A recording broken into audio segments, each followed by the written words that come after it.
de Coleccionables en Acción, presentado por Yavin4Coleccionables.com. El día de hoy tengo en mis manos una caja conocida por Hasbro como el Wave 2 de 2017 de la colección de figuras de Black Series de 6 pulgadas. Vamos a ver qué contiene.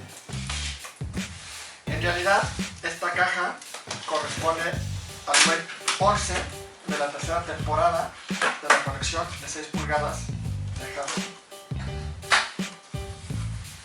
Como ya sabemos, la tercera temporada es aquella que se distingue por la franja de color rojo en uno de sus costados. La caja incluye 6 figuras. Una de ellas es la figura número 24 del personaje de K2SO de Rogue One. Esta figura ya había salido antes a la venta como parte del Wave 7 de la tercera temporada de Black Series. La única diferencia es que esta figura es considerada como una variante, ya que los ojos tienen un puntito rojo, mientras que la figura que había salido originalmente no tenía ningún color en los ojos. La figura número 27 del director Krennic, también de Rogue One.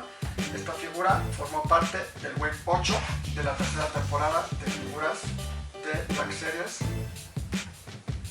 La figura número 38 del Imperio Royal Guard. Esta figura es nueva, pertenece a la película del episodio 6. Nunca había salido en el formato de 6 pulgadas. La figura número 39 de Lando Calrissian. Esta figura también es nueva.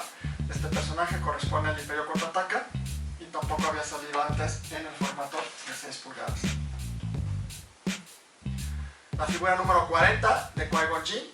Este personaje apareció en el episodio 1 de Star Wars. Esta figura también es nueva, no había salido antes en la escala de 6 pulgadas. Y finalmente la figura número 41 del Tusken Raider. Este personaje lo podemos ver en el episodio 4 de Star Wars y en el episodio 1.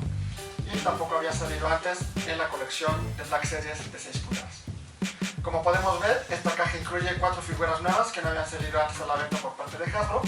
Una figura variante, que es el caso de K2SO por los ojos de color rojo, y una figura repack, que es la del director Krennic, que ya había salido en waves anteriores. Próximamente estaremos haciendo una revisión más detallada de cada una de estas figuras. Por lo pronto, no dejes de visitar nuestra página de internet en www.yavin4coleccionables.com. Síguenos en Facebook, en Twitter, en Instagram, dale like a este video, suscríbete a nuestro canal y may the force be with you.